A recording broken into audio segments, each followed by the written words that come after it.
عما يتساءلون عن النبأ العظيم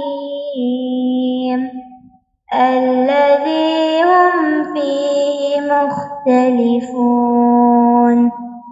كلا سيعلمون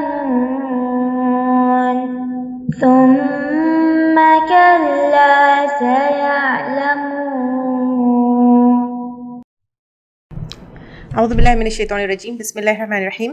ان الحمد للہ تعالی نحمده ونستعین به ونستغفره ونعوذ باللہ من شرور انفسنا ومن سیئات اعمالنا من يهده الله فلا مضل له ومن يضلل فلا هادي له واشهد ان لا الہ الا اللہ وحدہ لا شریک له واشهد ان محمدا عبدہ ورسولہ صلی اللہ علیہ وسلم. تمام تعریفیں اللہ کے لیے ہیں. ہم اس کی تعریف کرتے ہیں اور اس سے مدد اور معافی طلب کرتے ہیں. ہم پناہ مانگتے ہیں اللہ عز و جل کی خود کی برائیوں سے، تمام برے کاموں سے. جسے بھی اللہ کی ہدایت ملی اسے کوئی گمراہ نہیں کر سکتا، اور جسے اللہ نے گمراہ کیا اسے کوئی ہدایت نہیں دے سکتا. ہم گواہی دیتے ہیں کہ عبادت کا حقدار صرف اللہ ہے اور کوئی اس کا شریک نہیں، اور گواہی دیتے ہیں کہ محمد صلی اللہ علیہ وسلم اللہ تعالیٰ کے بندے اور رسول ہے، اور اللہ اپنی سلامتی بھیجے اپنے آخری نبی پر، ان کے اہل و عیال پر، ان کے صحابہ پر. السلام علیکم ورحمۃ اللہ وبرکاتہ. جو بھی حق میں آپ لوگوں کے سامنے پیش کروں اللہ تعالیٰ کی طرف سے، اور اگر مجھ سے کوئی غلطی یا کوتاہی ہو جائے تو میری طرف سے اور شیطان کی طرف سے. سورۃ الشرح کی تفسیر انشاءاللہ تعالیٰ اب ہم کریں گے. بسم اللہ الرحمن الرحیم. شروع کرتے ہیں اللہ کے نام سے جو بہت مہربان اور بار بار رحم کرنے والا ہے. سورۃ الشرح مکی صورت ہے. ترتیب کے اعتبار سے 94 صورت ہے. نزول کے اعتبار سے 12 صورت ہے. 8 اس میں آیات ہے اور 1 اس میں رکوع ہے. الشرح جو ہے اگر ہم اس کو دیکھیں گے، اس کا نام الانشراح بھی جو ہے علم نشرح کے نام سے بھی یہ جانا جاتا ہے. اور اس میں اس کا پورا تھیم اگر ہم دیکھیں گے تو تکلیف کے بعد آسانی، ایک اللہ سبحانہ تعالیٰ کی طرف سے تسلی، اور اللہ کے نبی صلی اللہ علیہ وسلم کو یہ کہا جا رہا ہے کہ آپ کو انشاءاللہ تعالیٰ سپورٹ ملے گی. یہ مکہ میں اس وقت نازل ہوئی جب بہت ہی ایک ایموشنل تکلیف سے اللہ کے نبی صلی اللہ علیہ وسلم گزر رہے تھے، اور ساتھ ساتھ میں سوسائٹی بھی ان کے اوپر بہت ظلم کر رہی تھی. قریش نے جو ہے اللہ کا جو پیغام تھا اس کو ریجیکٹ کر دیا. اللہ کے نبی صلی اللہ علیہ وسلم کا بہت مذاق اڑاتے، ان کو جو ہے اکیلے کر دیتے. اور یہ سورہ ایک ایسا اللہ کی طرف سے ایموشنل سپورٹ کی طرح آیا کہ اللہ سبحانہ تعالیٰ کی نعمتیں اللہ کے نبی صلی اللہ علیہ وسلم کے اوپر ہے. بسم اللہ الرحمن الرحیم. شروع کرتے ہیں اللہ کے نام سے جو بہت مہربان اور بار بار رحم کرنے والا ہے. الم نشرح لک صدرک، کیا نہیں ہم نے کھول دیا تیرے لیے سینہ تیرا. یعنی اللہ کے نبی صلی اللہ علیہ وسلم سے اللہ سبحانہ تعالیٰ کہہ رہے ہیں کہ کیا ہم نے کھولا نہیں تمہارا سینہ ہدایت کے لیے، وہی ایبزارب کرنے کے لیے، دین کی مشکل سمجھ آنے کے لیے، عقیدے کے معاملے سمجھ آنے کے لیے. اسی لیے تو رب اشرح لی صدری ویسر لی امری بھی جو ہے اللہ کے نبی صلی اللہ علیہ وسلم کو سکھایا. اور کوئی کام اگر آپ کو مشکل لگ رہا ہے تو وہ سینے میں اللہ کے نبی صلی اللہ علیہ وسلم کے لیے اللہ تعالیٰ نے وہ تنگی کھول دی ہے. شرح کا مطلب ایکسپینڈ کرنا، کھولنا، ایکسپلین کرنا. صدر سینہ ہے جس میں دل بھی ہے، جس میں ایموشنز بھی ہوتے ہیں. یعنی آپ کے سینے کو کھول دیا، یعنی آپ کے دل کو کھول دیا، آپ کے ایک ایموشنل سینٹر کو جو ہے اللہ سبحانہ تعالیٰ نے کھول دیا. یعنی اللہ سبحانہ تعالیٰ یہاں پہ اللہ کے نبی صلی اللہ علیہ وسلم کو یاد جو ہے ایک دہانی کر رہے ہیں کہ اسپرچولی، ایموشنلی، مینٹلی آپ کے سینے کو جو ہے کھول دیا. اللہ سبحانہ تعالیٰ نے آپ کو ہدایت کا نور دیا تاکہ آپ وہی کو لے سکے. سینے میں جو تنگی ہے، جو ڈر ہے، وہ نکال دیا. آپ کو ایک کلیرٹی، ایک وزڈم، ایک حکمت اور ایک صبر جو ہے دیا. ہم ہر وقت جو ہے کبھی نہ کبھی ایسے تنگی محسوس کرتے ہیں یا بہت برڈنڈ محسوس کرتے ہیں. تو یہاں پہ یہ آیت جو ہے علم نشرح، اللہ کہہ رہے ہیں کیا نہیں ہم نے کھولا. تو یہ آیت جو ہے ایک ہمارے لیے بھی یاد دہانی ہے کہ ہمارے سینے کا کھولنا اور ہمارے دل میں ساری چیزیں آسان ہونا یہ صرف اور صرف اللہ سبحانہ تعالیٰ کی طرف سے ہوتا ہے. وَوَضَعْنَا عَنْكَ وِزْرَكَ، اور اٹھا لیا ہم نے تجھ سے بوجھ تیرا. یعنی بنا ہدایت کے جو اللہ کے نبی صلی اللہ علیہ وسلم تڑپ رہے تھے وہ ہٹا لیا، اور پھر وہی جو اتنی بھاری ہوتی ہے اس کو بھی جو ہے اللہ کے نبی صلی اللہ علیہ وسلم کے لیے آسان کر دیا. نبوت سے پہلے دور جاہلیت کے کام دیکھ کر اللہ کے نبی صلی اللہ علیہ وسلم کو بہت تکلیف ہوتی تھی. جو گناہ لوگ کرتے تھے اس سے بہت ایک تنگی اللہ کے نبی صلی اللہ علیہ وسلم کو محسوس ہوتی تھی. اس کے علاوہ پہ دعویٰ کا جو بوجھ ہے وہ بھی اللہ سبحانہ تعالیٰ نے آسان کر دیا. الذی انقض ظہرک، وہ جس نے توڑی تیری کمر. اب یہاں پہ توڑی تیری کمر یعنی جس کی وجہ سے آپ کی کمر ٹوٹ گئی، یعنی بہت سخت یہ وہ تھا، یعنی ایک ایسا تنگی یا ایسی تکلیف تھی، جیسے ہم لوگ بولتے تھے کہ اس نے تو ایک محاورہ اس سے تو کمر ٹوٹ گئی، یعنی اتنی زیادہ تکلیف میں اللہ کے نبی صلی اللہ علیہ وسلم تھے. اور انقادہ میں جو ہے نقد کے معنی آتے ہیں بریک کرنا، توڑنا، ایسا بریک کرنا جس سے کریک ہو جاتا ہے نا، اس کے معنی جو ہے اس میں آتے ہیں. ورفعنا اور بلند کیا ہم نے لک ذکرک تیرے لیے تیرا ذکر، یعنی اللہ کے نبی صلی اللہ علیہ وسلم کا تذکرہ، ذکر اور اللہ کی یاد دہانی. اگر ہم دیکھیں گے اللہ کے نبی صلی اللہ علیہ وسلم کا نام اللہ سبحانہ تعالیٰ نے اتنا بلند کیا کہ اذان میں اللہ کے نبی صلی اللہ علیہ وسلم کا نام آتا ہے، نماز میں، خطبوں میں، ہر جگہ اللہ سبحانہ کے نبی صلی اللہ علیہ وسلم کا نام آتا ہے. تو آپ ذکرک، آپ کا ذکر، آپ کا سٹیٹس، آپ کا ریپوٹیشن، آپ کا میسیج، ایون اگر پوری دنیا اللہ کے نبی صلی اللہ علیہ وسلم کو جو ہے تنگ کرتی ہے، پریشان کرتی ہے، چھوٹا بتاتی ہے، لیکن اللہ سبحانہ تعالیٰ نے اللہ کے نبی صلی اللہ علیہ وسلم کا مقام اور ذکر اتنا بلند کر دیا. فَإِنَّ مَعَ الْعُسْرِ يُسْرًا، پس یقیناً تنگی کے ساتھ آسانی ہے. إِنَّ مَعَ الْعُسْرِ يُسْرًا، بے شک تنگی کے ساتھ آسانی ہے. یہاں پر اللہ سبحانہ تعالیٰ تنگی کے ساتھ آسانی ہے یہ بتا رہے ہیں. تنگی جو ہے کیا ہے، ایک جو مشکل ہوتی ہے، اور یسر جو ہے ریلیف، آسانی، اس کے لیے آتا ہے. تو اب یہاں پہ یہاں پہ اکثر جو ہے اس کو ایسا ٹرانسلیٹ کیا جاتا ہے تنگی کے بعد آسانی ہے. یہاں پہ بعد نہیں ہے. آپ لوگ یہاں تک آ چکے ہیں، ٹرانسلیشن اچھی طریقے سے سمجھتے ہیں. مع یعنی ساتھ، یعنی ہر تنگی کے ساتھ اللہ سبحانہ تعالیٰ ملٹیپل آسانیاں جو ہے رکھتے ہیں. تو اگر ایک تنگی ہم کو نظر آتی ہے، لیکن کہیں نہ کہیں ہمارے لیے اللہ سبحانہ تعالیٰ آسانیاں کھول دیتے ہیں. صرف تکلیف ہم کو، مطلب صرف تکلیف میں نہیں ڈالتے، لیکن جہاں تکلیف ہوتی ہے وہاں ساتھ ساتھ اللہ سبحانہ تعالیٰ آسانیاں بھی رکھتے ہیں. آپ اپنی زندگی میں دیکھ لیجئے، کبھی کبھی لگتا ہے بس یہ زندگی مطلب ایک بس اب بہت تکلیف میں ہے، لیکن وہاں پر اللہ سبحانہ تعالیٰ ان تکلیفوں میں کیسے کیسے آسانیاں ہمارے لیے رکھے ہیں وہ یاد کریں گے تو یہ آیتیں ہم کو بہت پیاری نظر آئیں گی، اور اس کے معنی بھی ہم کو سمجھ میں آئیں گے. فَإِذَا فَرَغْتَ فَانْصَبْ، پس جب تم فارغ ہو جاؤ تو محنت کرو، یعنی تھکان کو چھوڑ کر جب بھی جو ہے فرصت ملے تو کیا کرو، محنت کرو.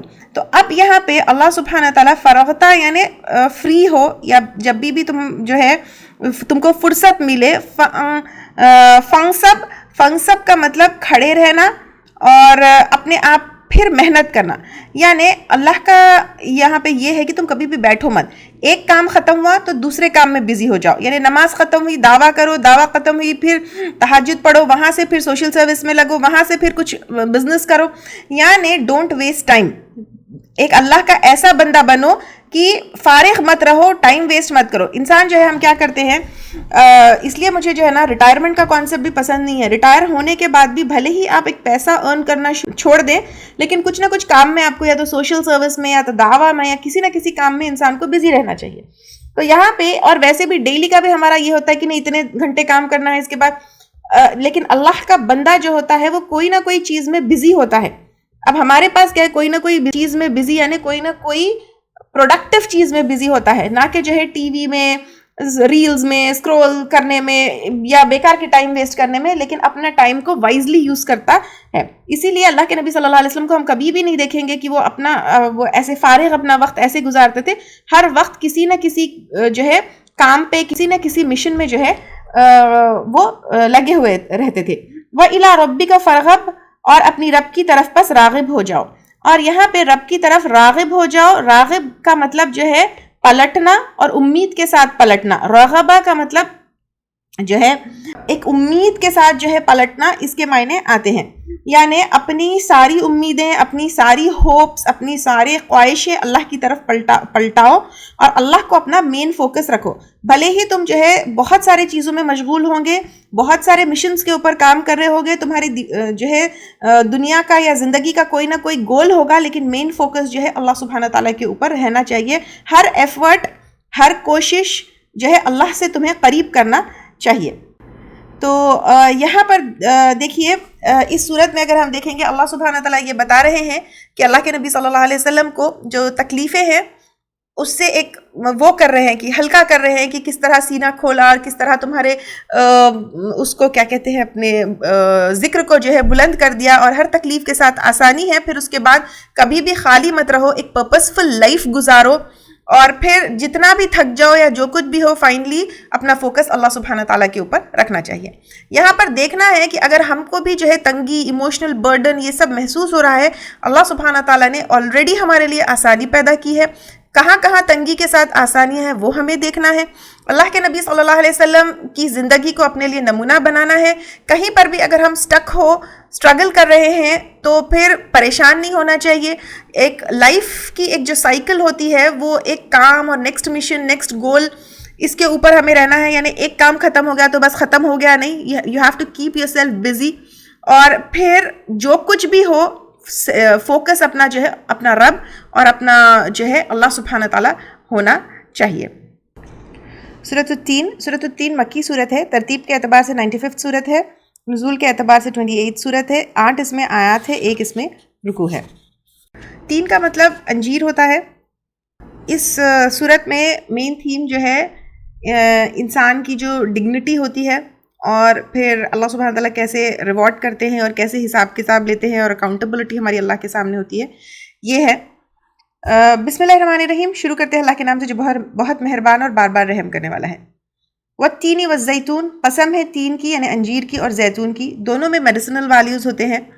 تو اللہ سبحانہ تعالیٰ یہاں پہ تین اور زیتون کو جو ہے بطور گواہ وہ کر رہے ہیں. یعنی دو ایک نیوٹریشیس اور سیکرڈ فوڈ ہے جس کے اندر شفا ہے, ہیلنگ ہے, اسپرچل بینیفٹس بھی ہے.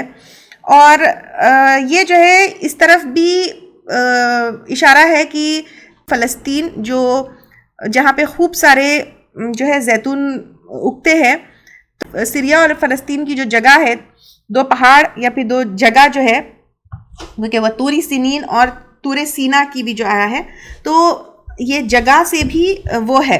یعنی ایک طور سنین جو ہے سینائی پہاڑ ہے جہاں پہ موسیٰ علیہ السلام نے اللہ سبحانہ تعالیٰ سے بات کی اور جہاں پہ وحی نازل ہوئی, اور بہت یہ سیکرڈ پلیسز ہے اور وہ ہے. تو اب اس کے بعد یہ تین اور زیتون کی بات ہوئی. وَهَذَا الْبَلَدِ الْأَمِينَ, اور اس پرامن شہر کی یعنی مکہ کی. ان کی قسم اس لیے کھائی جا رہی ہے کیونکہ عربوں میں یہ نون پلیسز تھے اور یہ سمبل بھی ہے کہ کچھ اسپیشل پلیسز ہے. یہ ان جگہوں کی اہمیت بھی ہے اور ان علاقوں میں برکتیں بھی ہیں. اور الامین مکہ کو سیف سیکیور جو ہے پلیس بتایا گیا ہے کیونکہ یہاں پر اللہ کے نبی صلی اللہ علیہ وسلم کے اوپر کیونکہ پیچھے جو ہے سیریا کی, فلسطین کی اور طور سینا کی, یہ ساری چیزوں کے بعد آخری نبی کہاں پر آئے, مکہ میں آئے, تو پھر اس علاقے کی بات آئی ہے. تو یہاں پہ ایک سمری یہ ہے کہ ایک ٹائم لائن اللہ سبحانہ تعالیٰ جو ہے اللہ کے میسج کی بتا رہے ہیں اکراس دا نیشنز کہ فلسطین, سیریا, طور سینا, پھر اس کے بعد مکہ. تو یہاں پہ جو ہے فائنل میسج جو اللہ کا ہے, اللہ کے نبی صلی اللہ علیہ وسلم کا, وہ مکہ میں آیا. پھر اس کے بعد اللہ سبحانہ تعالیٰ بتا رہے ہیں لَقَدْ خَلَقْنَا الْإِنسَانَ فِي أَحْسَنِ تَقْوِيمٍ. یہ بہت پیاری آیت ہے اور مجھے بہت پسند ہے. یہ اللہ سبحانہ تعالیٰ کہہ رہے ہیں البتہ تحقیق پیدا کیا ہم نے انسان کو ساخت پر بہترین. یعنی اگر انسان کو ہم دیکھیں تو اب خلقنا میں ہم نے پیدا کیا, اللہ سبحانہ تعالیٰ کہہ رہے اللہ سبحانہ تعالیٰ نے پیدا کیا انسان کو فی احسن تقویم. تقویم جو ہے اس کو فارم, ساخت, مولڈ, اسٹیچر, یہ ساری چیزیں اگر ہم دیکھیں گے, اگر انسان کو دیکھیں گے, انسان اگر فزیکلی, انٹلیکچولی, اسپرچولی پرفیکٹ اور بیسٹ فارم میں ہیں. اگر ہم دیکھیں گے پورے جتنے اللہ سبحانہ تعالیٰ کے کریشنز ہیں, جانور, کیڑے مکوڑے, پرندے, سب سے کمپیئر کر کے دیکھیں گے کہ انسان سب سے بہتر ہے. ایک تو انسان کے پاس فری ول, فری چوائس ہے. اس کے اخلاق کیسا ہے, اس کا ذہن کیسا ہے, اس کا کھڑے ہونا, اس کا چلنا, اس کی باڈی کیسی ہے, یہ اللہ سبحانہ تعالیٰ نے بہت بڑا شرف جو ہے انسان کو دیا. پھر اس کے بعد ثم رددناہ, پھر پھیر دیا ہم نے اس کو اسفل سافلین, سب سے نچلا نچلوں میں سے. یعنی اللہ سبحانہ تعالیٰ کہہ رہے ہیں کہ ہم نے اس کو پھیر دیا. رددنا یعنی پھیرنا, ریٹرن کرنا. اسفل یعنی لویسٹ, سافلین نیچے سے بھی نیچے, لویسٹ آف دی لو. یعنی انسان جب کیا کرتا ہے, ہدایت کو ریجیکٹ کر دیتا ہے تو پھر وہ اپنے لویسٹ لیول پر چلے جاتا ہے اسپریچولی مورلی وہ بھی. ایک تو یہ ہے کہ جب انسان ہدایت کو، اس میں دو جو ہے معنی ہیں. ایک تو یہ ہے کہ انسان جو ہے جب ہدایت کو ریجیکٹ کر دیتا ہے وہ بہت نچلے درجے پہ اپنے آپ کو گرا لیتا ہے اور گناہوں میں جو ہے مبتلا ہو جاتا ہے اور جانوروں سے بھی بدتر ہو جاتا ہے، جبکہ اللہ سبحانہ تعالیٰ نے اس کو بہترین ساخت پر پیدا کیا.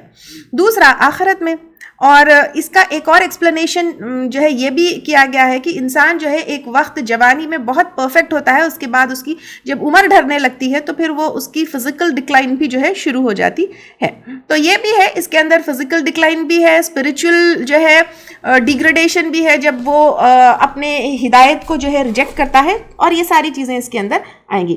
الا الذین آمنوا، مگر وہ لوگ جو ایمان لائے، وعملوا اور انہوں نے عمل کیے، الصالحات اچھے، فلہم اجر غیر ممنون تو ان کے لیے اجر ہے نہ ختم ہونے والا. تو نیور اینڈنگ جو ہے اجر ہے کس کے لیے؟ وہ ایمان والے. یہ جو نچلے سے بھی نچلا گرنا ہے اس سے ایگزمپٹڈ ہے، کیونکہ ان کا جو انعام ہے، ان کا جو ریوارڈ ہے، ان کا جو اجر ہے وہ پرماننٹ ہے. ان کا ریوارڈ جو ہے دنیا میں لوگ کیا کہیں گے، دنیا کے لوگوں کے ججمنٹ کے اوپر نہیں ہوگا، اور وہ اللہ سبحانہ تعالیٰ ڈیسائیڈ کریں گے. فما تو کون، یکذبک بعد بالدین جھٹلائے گا تجھ کو بعد جزا سزا کے.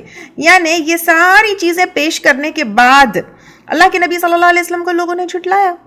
اور بالدین یہاں پہ جزا سزا کا دن بھی ہے، اور دین ریلیجن بھی ہے، حق بھی ہے. اب یہاں پہ حق بالکل صاف ہے. کون جھٹلائے گا؟ یعنی یہاں پہ اللہ سبحانہ تعالیٰ ان کفار کو کہہ رہے ہیں کہ اب تمہارے پاس کیا ایکسکیوز رہ گیا ہے، کیوں تم جو ہے اللہ کے نبی صلی اللہ علیہ وسلم کو جھٹلا رہے ہو. الیس اللہ باحکم الحاکمین، کیا نہیں ہے اللہ تعالیٰ سب فیصلہ کرنے والوں میں بڑھ کر فیصلہ کرنے والے؟ یعنی اللہ سبحانہ تعالیٰ حاکمین، پورے ججز میں سے، ڈیسیشن میکرز میں سے سب سے بڑے حاکم نہیں ہے، کیونکہ قیامت کا دن تو اس سے بچ ہی نہیں سکتے، آپ اس سے بھاگ ہی نہیں سکتے، انیویٹیبل ہے وہ. اور جو جزا سزا ہے، جو ریوارڈ اور پنشمنٹ ہے، اس کی تو گارنٹی ہے. تو یہاں پہ یہ پوری صورت میں اگر ہم دیکھیں گے تو انسان کو ایک بہترین فارم، بیسٹ فارم میں جو ہے پیدا کیا. تو اے انسان، تم گناہوں میں مبتلا ہو کے اپنے آپ کو اتنا گرا لو مت. اور جب ہم اپنے آپ کو ایمان سے، ہدایت سے جو ہے گرا لیتے ہیں تو ہم جانوروں سے بھی بدتر ہو جاتے ہیں، جبکہ اللہ سبحانہ تعالیٰ نے ہم کو بیسٹ اور پرفیکٹ بنایا. اور یہاں پہ یہ بھی ہے کہ تم صرف زبان سے بولو یہ انف نہیں ہے، تمہیں عمل بھی کرنا چاہیے، کیونکہ یہاں پہ الا الذین آمنوا وعملوا الصالحات، ایمان کے ساتھ عمل بھی ضروری ہے. اور جب تم ایمان کے ساتھ عمل کرو گے تمہاری کوششیں کہیں نہیں جائے گی، کیونکہ تمہارا جو اجر ہے وہ ختم نہیں ہونے والا ہے. اور الٹیمیٹ جج کون ہے؟ الٹیمیٹ جج جو ہے اللہ سبحانہ تعالیٰ ہے. سورۃ العلق. سورۃ العلق مکی سورت ہے، ترتیب کے اعتبار سے 96 سورت ہے، اور نزول کے اعتبار سے فرسٹ سورت ہے. 19 اس میں آیات ہے اور 1 اس میں رکوع ہے. سورۃ العلق جو ہے کہ پہلے 5 جو آیتیں ہیں وہ سب سے پہلی نازل ہونے والی آیتیں ہیں. رمضان 27 کہا جاتا ہے، لیکن ہم کو پتا ہے کہ کبھی بھی ہو سکتا ہے. 610 جو ہے ایئر میں غار ہرا میں جب جبرائیل علیہ السلام اچانک سے آئے اور اللہ کے نبی صلی اللہ علیہ وسلم کو کہا اقرأ باسم ربک، یہاں سے جو ہے اللہ کے نبی صلی اللہ علیہ وسلم کے اوپر وحی نازل ہوئی. اور باقی کی جو آیتیں ہیں وہ بعد میں آئے، اور کچھ مفسرین کہتے ہیں کہ پورے ایک ساتھ آئے، لیکن زیادہ تر یہ مانا جاتا ہے کہ پہلی 5 آیتیں جو ہے آئے. تو اب یہاں پر جب اللہ کے نبی صلی اللہ علیہ وسلم کے پاس جبرائیل علیہ السلام آئے اور انہوں نے کہا اقرأ، پڑھو، تو اللہ کے نبی صلی اللہ علیہ وسلم نے کہا میں تو ان پڑھ ہوں. لیکن پھر سے انہوں نے کہا، پھر ان کو پکڑا چھوڑا اللہ کے نبی صلی اللہ علیہ وسلم نے کہا میں پڑھ نہیں سکتا ہوں. پھر تیسری دفعہ جو ہے جبرائیل علیہ السلام نے زور سے ان کو پکڑ گیا اقرأ باسم ربک الذی خلق، تو وہ ڈر گئے، اور مطلب انہوں نے پڑھا ضروری ہے. 5 آیتیں نازل ہوئی. اس کے بعد خدیجہ رضی اللہ تعالیٰ عنہا کے پاس وہ آئے اور انہوں نے کہا کہ مجھے کپڑا اڑا دو. خدیجہ رضی اللہ تعالیٰ عنہا ان کو جو ہے ورقہ بن نوفل کے پاس لے کے گئے جو عیسائی تھے. تو یہ جب انہوں نے اللہ کے نبی صلی اللہ علیہ وسلم کا پورا واقعہ سنا تو انہوں نے کہا یہ وہی فرشتہ ہے جو موسیٰ علیہ السلام کے پاس آئے. اور پھر کہا کہ کاش میں جوان ہوتا، وہ کافی بوڑھے تھے اس وقت، اور میں زندہ رہتا جب تمہاری قوم تمہیں نکال دے گی. یعنی انہوں نے کہا، تو اللہ کے نبی صلی اللہ علیہ وسلم نے کہا کہ کیا لوگ مجھے نکال دیں گے؟ تو پھر انہوں نے کہا ہاں، کیونکہ جو چیز آپ لے کر آئے ہو وہ جو بھی لے کر آیا ہے اسے تکلیف دی گئی ہے، توحید کا پیغام جو بھی لے کر آئے ہے اس کو تکلیف دی گئی ہے، اور اگر میں اس وقت تک زندہ رہا تو میں تمہاری ضرور مدد کروں گا۔ تو اب یہاں پہ جو ہے وحی کا نزول شروع ہوا۔ بسم اللہ الرحمن الرحیم، شروع کرتے ہیں اللہ کے نام سے جو بہت مہربان اور بار بار رحم کرنے والا ہے۔ اقرا باسم ربک الذی خلق، پڑھو ساتھ نام کے اپنے رب کی، وہ جس نے پیدا کیا۔ یہاں پہ پڑھو ساتھ اپنے رب کے نام کے، تو اب یہاں پہ ہم دیکھیں گے جس نے پیدا کیا تم کو، ایک تو یہاں پہ کیا ہے، کمانڈ ہے اللہ سبحانہ تعالیٰ کا، حکم ہے اللہ سبحانہ تعالیٰ کا، جبکہ اللہ کے نبی صلی اللہ علیہ وسلم کو پڑھنا لکھنا نہیں آتا تھا۔ تو یہاں پہ صرف پڑھنا نہیں ہے، پڑھنا یہاں پہ اقرا کا مطلب ایک پڑھ کے ریفلیکٹ کرنا، لرن کرنا، اپنے آپ کو جگانا، اور یہاں پہ اللہ سبحانہ تعالیٰ کا انٹروڈکشن ہو رہا ہے کہ تمہارا رب، اور یہاں پہ ربک کا، تمہارا رب ایک پرسنل چیز آ رہی ہے، اور رب کون ہے ہم کو پتا ہے کہ نرچر کرنے والا اور جو ہے اپنا خیال رکھنے والا، یہ ساری میننگ آتے ہیں۔ رب ورڈ ہم لوگ پہلے لے چکے ہیں تو پتا ہے، تو رب تمہارا، اور پھر کوئی بھی جو ہے لرننگ جو ہوتی ہے وہ اللہ کے نام سے ہوتی ہے۔ تو یہاں پہ ایک علم کا ایک وہ رکھا گیا، فاؤنڈیشن رکھا گیا، اور علم کا کنیکشن اللہ سبحانہ تعالیٰ سے جوڑا گیا کہ جو بھی علم ہے وہ اللہ کے نام سے ہی شروع کرنا چاہیے، کیونکہ علم جو تمہیں ملتا ہے وہ اللہ کی طرف سے ہی ہوتا ہے۔ پھر خلق الانسان من علق، پیدا کیا انسان کو جمے ہوئے خون سے۔ اب یہ ہم ایمبریولوجی کے جو ڈیٹیلز لیے تھے اس میں علق کے معنی کافی لیے تھے، کلنگنگ کلاٹ کے جو ہے معنی آتے ہیں، یا کلاٹ آف بلڈ کے معنی آتے ہیں، جو علق جو ہے معلق سے آتا ہے، جو سسپینڈڈ ہوتا ہے، لیچ لائک ہوتا ہے، ہم پہلے لے چکے۔ یعنی یہاں پہ اللہ سبحانہ تعالیٰ اس آیت میں یہ بتا رہے تم چھوٹے تھے، کمزور تھے، ڈیپینڈنٹ تھے، لیکن پھر بھی اللہ سبحانہ تعالیٰ نے تمہیں اتنا شرف عطا کیا، تو پھر تم علم سے کافی درجوں پر پہنچو گے۔ یہ ہمارے لیے کافی امپورٹنٹ ہے کیونکہ 30 جز یہاں پہ کمپلیٹ ہونے والے ہیں۔ تم علم سے کافی درجوں تک پہنچو گے، لیکن اپنی پیدائش مت بھولو، اپنا ہمبلنس، ہیوملٹی، اپنی شروعات اور کہاں سے تم آئے ہیں وہ مت بھولو۔ اقرا وربک الاکرم، پڑھو اور تیرا رب بڑا کریم ہے۔ یعنی اللہ سبحانہ تعالیٰ یہ کہہ رہے ہیں کہ پڑھو، یہاں پہ پڑھنے کی امپورٹنس بتائی جا رہی ہے۔ پھر الاکرم، اللہ سبحانہ تعالیٰ جو ہے اکرم، بہت جنرس ہے، بہت کریم ہے، تمہیں جو ہے بغیر لمٹ کے دیں گے، خاص طور سے علم اگر تم جو ہے اس کے اوپر فوکس کرو گے۔ الذی علم بالقلم، یہاں پہ جس نے سکھایا تم کو پین کے ساتھ یا قلم کے ساتھ۔ تو اللہ سبحانہ تعالیٰ، جیسے حدیث سے ہمیں پتہ چلتا ہے کہ اللہ سبحانہ تعالیٰ کی سب سے پہلے تخلیق کیا ہے، سب سے پہلے اللہ سبحانہ تعالیٰ نے قلم بنایا، پھر اس کو کہا لکھو، تو لوح محفوظ میں ساری چیزیں لکھی گئی۔ تو لکھنا بہت ایک آنر والی بات ہے۔ اگر ہم لکھ کے اپنے علم کو یہاں تک پہنچے، اللہ سبحانہ تعالیٰ نے بہت ہم کو علم سے اور لکھنے سے اور پین سے جو ہے بہت شرف عطا کیا ہے اللہ سبحانہ تعالیٰ نے۔ تو اسلام میں پڑھنا لکھنا، قلم سے لکھنا، اس کی جو ہے بہت امپورٹنس ہے۔ ساری چیزیں آپ یاد نہیں رکھ سکتے، آپ کو جو ہے لکھنا ضروری ہے۔ پھر علم الانسان ما لم یعلم، اللہ سبحانہ تعالیٰ نے انسان کو وہ سکھایا جو نہیں جانتا تھا۔ تو الٹیمیٹ سورس آف نالج کیا ہے؟ اللہ سبحانہ تعالیٰ ہے۔ انسان تو بہت جو ہے جاہل پیدا ہوتا ہے، لیکن اللہ سبحانہ تعالیٰ کی جو ہے رحمت ہوتی ہے اگر اللہ سبحانہ تعالیٰ نے ہم کو علم سے نوازا ہے۔ اگر یہاں پہ یہ ہمارے لیے ایک ایک آیت، ایک ایک ورڈ دیکھیے، جب ہم 30ویں پارے پہ یہ چیز پڑھ رہے ہیں تو کیا یہ نہیں لگ رہا کہ اللہ سبحانہ تعالیٰ نے ہمیں بتایا ہے کہ علم صرف انفارمیشن نہیں ہے، علم جو ہے ایک رسپانسبلٹی ہے، علم جو ہے ایک نور ہے، علم جو ہے ہدایت ہے۔ پھر اللہ سبحانہ تعالیٰ بتا رہے کلا ان الانسان لیطغی، اللہ تعالیٰ کہہ رہے ہیں کہ انسان جو ہے کیا کرتا ہے، کلا ہرگز نہیں، بے شک انسان البتہ سرکشی کرتا ہے۔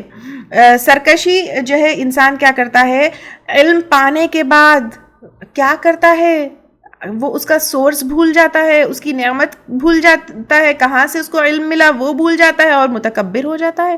تو یہاں پہ ایک وارننگ ہے، تو تم جو ہے سرکشی مت کرو اس علم کے ساتھ، تم تکبر مت کرو۔ علم کو جو ہے بہت غلط طریقے سے بھی استعمال کیا جاتا ہے، تو تم یہ مت کرو۔ الرآہ استغنی، دیکھتا ہے کہ خود کو بے نیاز، وہ یہ سمجھتا ہے کہ میں انڈیپینڈنٹ ہوں۔ جب مال، علم، سب کچھ مل جاتے ہیں تو وہ سمجھتا ہے کہ اس کو اللہ کی ضرورت نہیں ہے، یعنی متکبر ہو جاتا ہے۔ ان الی ربک رجعا، بے شک طرف تیرے رب کی پلٹنا ہے۔ یعنی کب تک تم جو ہے یہ متکبر ہوگے، کب تک گھمنڈ کرو گے؟ پلٹنا تو اللہ کے پاس ہے، کہیں بھاگ کر جا سکتے ہو۔ ارأیت الذی ینہا، کیا تم نے دیکھا اس شخص کو جو روکتا ہے؟ یعنی اللہ سبحانہ تعالیٰ جو ہے مفسرین کہتے ہیں خاص طور سے ابو جہل کے بارے میں ہے، تو کیا جو ہے تم نے دیکھا جو روکتا ہے؟ اور یہاں پہ عبدن اذا صلی، ایک بندے کو جب وہ نماز پڑھتا ہے، یعنی اللہ کے نبی صلی اللہ علیہ وسلم جب نماز پڑھتے تھے تو ان کو روکتا تھا ابو جہل، تو یہاں پہ اس کے بارے میں ہے۔ ایک بار آپ صلی اللہ علیہ وسلم خانہ کعبہ کے پاس نماز پڑھ رہے تھے، ابو جہل نے اور اس کے ساتھی بھی جو ہے وہاں پر بیٹھے ہوئے تھے۔ ابو جہل اپنے ساتھیوں کو مخاطب کر کے کہنے لگا، تم میں سے کون ہے جو فلاں شخص کے یہاں جا کر ذبح شدہ اونٹنی کے جو ہے جو بچے ہوئے چیزیں ہوتے ہیں ذبح کرنے کے بعد، اس کو اٹھا کر لے کر آئے، اور محمد صلی اللہ علیہ وسلم جب سجدے میں گر جائے تو پیٹھ پر رکھ دے۔ عقبہ بن ابی معیط نے یہ کیا، اور پھر سب نے مل کے جو ہے اللہ کے نبی صلی اللہ علیہ وسلم کا مذاق اڑایا۔ پھر فاطمہ رضی اللہ تعالیٰ عنہ بھاگتے ہوئے آئی، پھر اللہ کے نبی صلی اللہ علیہ وسلم کے پیٹھ کے اوپر سے صاف کیا۔ اس طرح سے جو ہے اللہ کے نبی صلی اللہ علیہ وسلم کو ستاتے، نماز نہیں پڑھنے دیتے، پریشان کرتے۔ تو یہ جو ہے ایک کنٹراسٹ بتایا جا رہا ہے، ایک طرف اللہ کے نبی صلی اللہ علیہ وسلم اور دوسری طرف متکبر جو ہے کافر اور ریجیکٹ کرنے والے۔ اللہ سبحانہ تعالیٰ کہہ رہے ہیں ارأیت الذی ینہا، کیا نہیں تم نے دیکھا اس شخص کو جو روکتا ہے، عبدن اذا صلی، ایک بندے کو جب وہ نماز پڑھتا ہے، ارأیت، کیا دیکھا تم نے، ان اگر کان علی الہدی، ہو ہدایت پر، یعنی اللہ سبحانہ تعالیٰ کہہ رہے ہیں کہ کیا تم دیکھتے ہو کہ جو اللہ کے نبی صلی اللہ علیہ وسلم ہدایت پر ہے ان کے ساتھ ہی کیا معاملہ کرتا ہے، او امر بالتقوی، یا اس نے حکم دیا تقوی کا۔ یعنی اب اللہ سبحانہ تعالیٰ کہہ رہے ہیں کہ حکم دیا تقوی کا۔ یہ پورا کنٹراسٹ ابو جہل کا بتایا جا رہا ہے۔ اور ایتا، کیا غور کیا تم نے، ان کذب و تولا، اگر اس نے جھٹلایا اور منہ موڑا، یعنی کس طرح ہدایت کو جو ہے اس نے جھٹلایا اور اپنا منہ موڑا، کیسے کیا، الم یعلم بان اللہ، کیا نہیں وہ جانتا، بے شک اللہ تعالیٰ یرا، دیکھتا ہے۔ کیا وہ بھول گیا کہ اللہ سبحانہ تعالیٰ اگر جو ہے اس کو کوئی روک نہیں رہے ہیں، اگر جو ہے وہ اپنے آپ کو اس طرح اپنے تکبر میں وہ ہو رہا ہے کہ اللہ تعالیٰ دیکھ نہیں رہے ہیں، کلا لئن، ہرگز نہیں، البتہ اگر نہ، ینتہی، وہ باز آیا، یعنی اگر وہ اپنے حرکتوں سے نہیں رکا، لنصفعا بالناصیہ، البتہ ہم ضرور کھینچ دیں گے شدت کے ساتھ پیشانی کو۔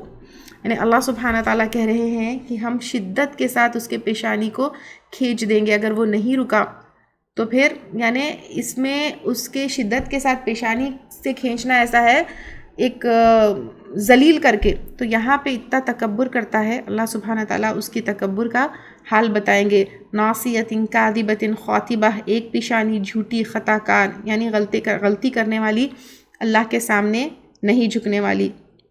فَلْيَدْعُ نَادِيَهْ، بس چاہیے کہ پکارے یا بلائے اپنے ہمنوا، اپنے حامیوں کو، یعنی اپنے سپورٹرز کو۔ دنیا میں جیسے تم سب سپورٹرز مل کر اللہ کے نبی صلی اللہ علیہ وسلم کا وہ کر رہے تھے، مذاق اڑا رہے تھے، ان کے خلاف جو کر رہے تھے، جب اللہ سبحانہ تعالیٰ جو ہے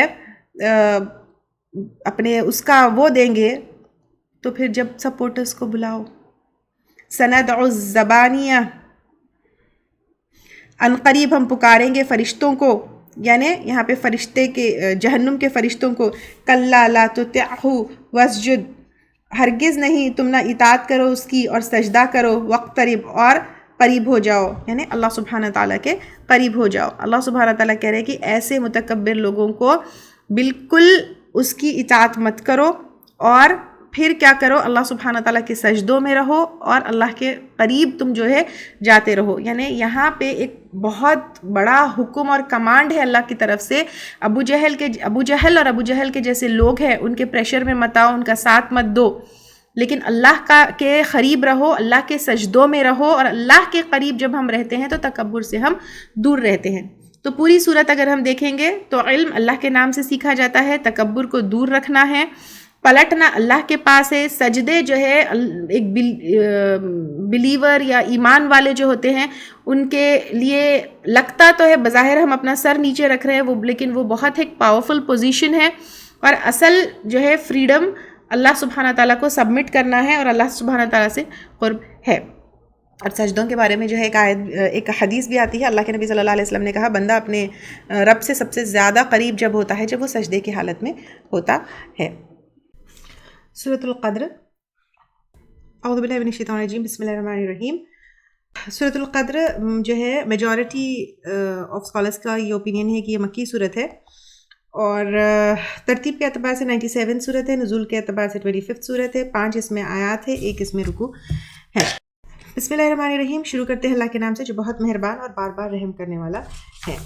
انا انزلناہ فی لیلۃ القدر، بے شک ہم نے نازل کیا ہم نے اس کو لیلۃ القدر میں، یعنی لیلۃ القدر کس کو نازل کیا؟ رمضان میں جو لیلۃ القدر آتی ہے قرآن کو لیلۃ القدر میں نازل کیا، بگننگ آف وحی جو ہے یہاں پہ نازل ہوئی۔ وما ادراک ما لیلۃ القدر، اور کیا چیز بتائے تجھ کو کیا ہے لیلۃ القدر؟ لیلۃ القدر خیر من الف شہر، بہتر ہے 1000 مہینوں میں سے، یعنی اس میں کی ہوئی عبادت کا جو اجر ہے وہ 1000 مہینوں کی ہوئی عبادت سے بہتر ہے۔ تنزل الملائکۃ، اترتے ہیں فرشتے، والروح، اور روح یعنی جبرائیل علیہ السلام، فیہا باذن ربہم، اس میں اذن کے ساتھ اپنے رب کے، من کل امر، ہر حکم سے، سلام ہی حتی مطلع الفجر، سراسر سلامتی ہے وہ یہاں تک کہ طلوع ہو جائے فجر۔ تو یہاں پر اللہ سبحانہ تعالیٰ لیلۃ القدر کے بارے میں یہاں پر بتا رہے ہیں۔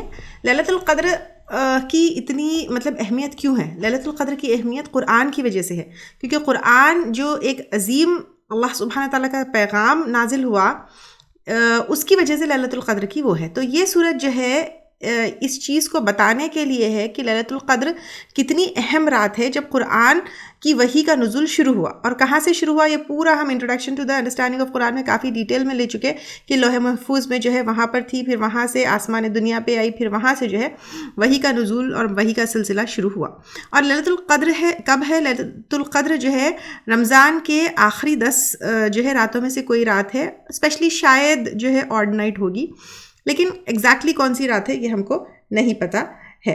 اور پھر یہاں پہ اللہ سبحانہ تعالیٰ انا انزلناہ فی لیلۃ القدر، بے شک ہم نے نازل کیا اس کو لیلۃ القدر میں، یعنی یہ جو ہے آسمان دنیا پہ آئی، پھر وہاں سے وہی جو ہے شروع ہوئی۔ اور قدر کا مطلب جو ہے قدر، مقدر، تقدیر، یہ بھی ہے۔ تو اسی رات جو ہے کیا ہوتا ہے پورے سال کی تقدیریں لکھی جاتی ہے، جو ایک ہمارے انڈیا پاکستان میں یہ سمجھا جاتا ہے شب قدر یا پھر وہ کوئی اور دن سمجھا جاتا ہے، نہیں، لیکن یہ لیلۃ القدر جس میں پوری جو ہے تقدیریں لکھی جاتی ہے پورے سال کی، وہ رمضان کے اسی لیلۃ القدر کے دن ہے۔ قدر کا مطلب پاور سے بھی ہے، یعنی یہ ایک بہت ہی پاورفل نائٹ ہے۔ قدر کا مطلب ویلیو سے بھی ہے، یعنی اس کی سگنیفیکنس اور ویلیو بہت زیادہ ہے۔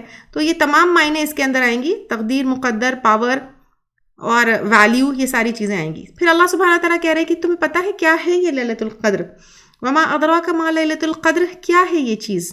یعنی اب یہ سوال کے تھرو اللہ سبحانہ تعالیٰ ہمارا اٹینشن وہ کر رہے ہیں کہ پتہ ہے تم کو کیا چیز ہے؟ پھر اللہ سبحانہ تعالیٰ بتا رہے ہیں کہ 1000 مہینوں سے بھی زیادہ بہتر ہے، یعنی ایک رات کی اخلاص کے ساتھ جو کی ہوئی عبادت وہ 1000 مہینے یعنی 83 ایئرز کے اجر سے بھی، 83 ایئرز کوئی ہم عبادت کر سکتے ہیں، کنٹینیوسلی نہیں کر سکتے، تو ایک رات کی عبادت 83 ایئرز کی عبادت سے زیادہ ہے۔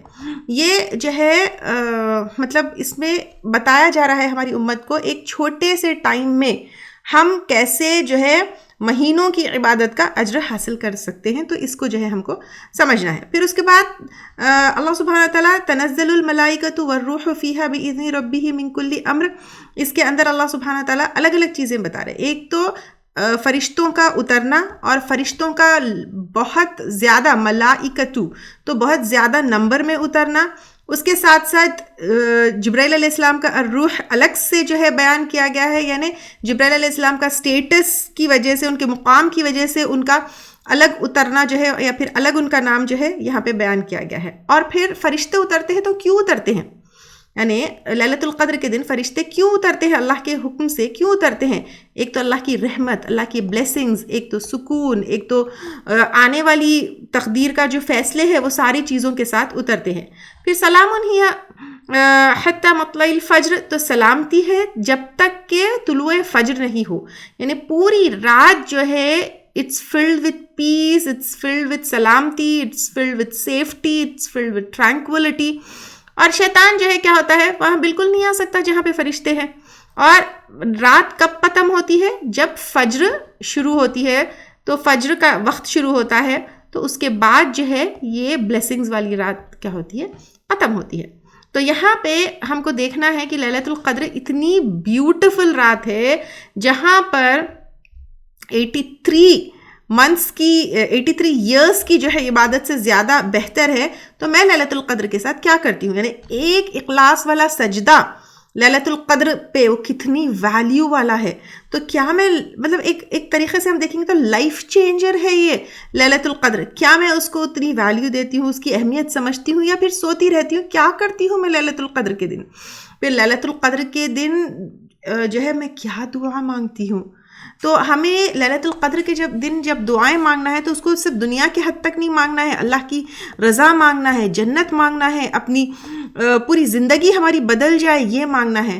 اور پھر لیلۃ القدر کی اتنی اہمیت کیوں ہے؟ قرآن کے نازل ہونے کی وجہ سے. تو پھر کیا اس قرآن سے میں کنیکٹڈ ہوں؟ اور پھر اللہ سبحانہ تعالیٰ کی طرف سے بہترین گفٹ ہے یہ لیلۃ القدر ہے یا نہیں ہے؟ تو یہ دیکھنا ہے، سوچنا ہے کہ اللہ سبحانہ تعالیٰ کتنے رحمان رحیم ہیں کہ اتنا بیوٹیفل تحفہ جو ہے ہم کو دیے. بخاری اور مسلم کی ایک حدیث ہے، جو کوئی بھی لیلۃ القدر کے دن ایمان کے ساتھ اور ریوارڈ چاہنے یا پھر اجر کے حاصل کرنے کے لیے لیلۃ القدر کے دن جو عبادت کرتا ہے اس کے پچھلے پورے گناہ جو ہے معاف ہو جاتے ہیں. عائشہ رضی اللہ تعالیٰ عنہا نے پوچھا اللہ کے نبی صلی اللہ علیہ وسلم سے لیلۃ القدر کے دن مجھے کیا دعا مانگنی چاہیے؟ تو اللہ کے نبی صلی اللہ علیہ وسلم نے کہا اللہم انک عفو تحب العفو فاعف عنی. یہ سب تو ہم کو پتہ ہے.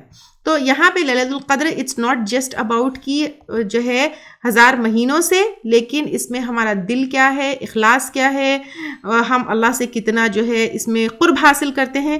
یہ ساری چیزیں جو ہے ہم کو سوچنا ہے کہ لیلۃ القدر کی اہمیت کو ہم سمجھتے ہیں یا نہیں سمجھتے. عَمَّ يَتَسَاءَلُونَ